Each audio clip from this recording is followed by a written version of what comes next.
du'aa jiraachisaa mawwaala irraa banee sagaleeni sagalee erga samii utubee isaan maaltu hin taane sagaleeni sagalee.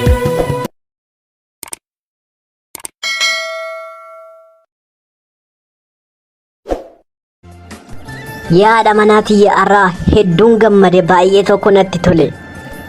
Shoo abbaa manaa koo gammachuun kee gammachuu kootidha. Mee maalinni mee natti mee dhaga'uudhaaf baay'ee tokko muddameeyyuu. Hayi yaada manaatii gammachuun kun ikkoo kiyya bichaa miti kan keetidha siimee. Hayi yaaboo qalbiin naan hin taphatinka dafii natti mi maa inni mee. Ishi sittani ma haadha manaatii walgayii wayii irratti nu yaamanii haadha manaa kee wajjin kootutii ishii qabadhu kootutii wajjin nu bashannansiisi nuun jedhani waan ta'eef iyyuu dhanneettiin walgayii wayii irratti dhannee isaan bashannansiifna gammadi ishii anis si faana naqa jechuudhaare. Eeyyeen hin sodaatiniiti ati jajjabaadhu laali garaan boobee sindaakin ishii. Maal jenneetiin isaan bashannansiifnoo garuu isaa inni nani sodaadhe. Isa kanaaf homaayyuu ittiin dhiphatin isa nani jedhe jetta zin jetteetuma isa nani dubbadhe nafaana dubbatta ishii yoo dubbachuu dadhabde immoo harkumallee walitti naa rukutteetiin na jajjabeessu duwwaadha ishii. Eshi abbaa manaa koo akkas taananillee hin sodaadhu bakka yoo nafaanillee dubbachuu dadhabe harkumallee sii rukuta hin sodaadhu ishii bakka beenu.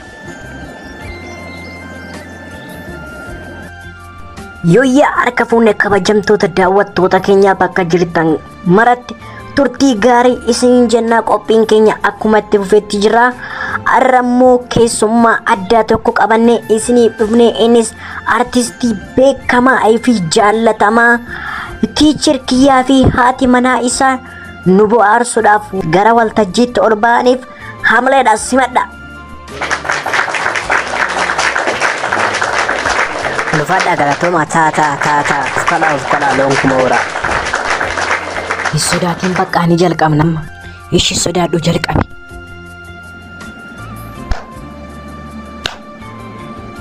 Karaa jireenyaa Yesuus malee hin jiru kan biraa. Maqaan fayyinaa Yesuus malee hin jiru kan biraa. Furtuun jannataa Yesuus malee hin jiru kan biraa. Maqaan fayyinaa Yesuus malee hin jiru kan biraa. Stop. Dhaabachumatti dhaabi. Sirbina jetteeti faarfannaa na faarfachiifta.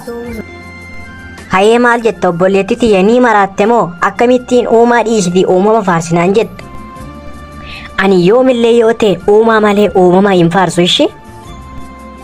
Rabbii sitti araarama obboleettii tiyya hedduu dogongortee jirta ishee ammuma yaada garaa geeddaradhu gara rabbii keetitti deebi'i.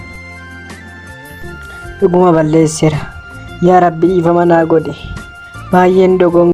Du'aa jiraachisaa mawwaala irraa banee sagaleeni sagalee erga samii utubee isaan maaltu hin taane sagaleeni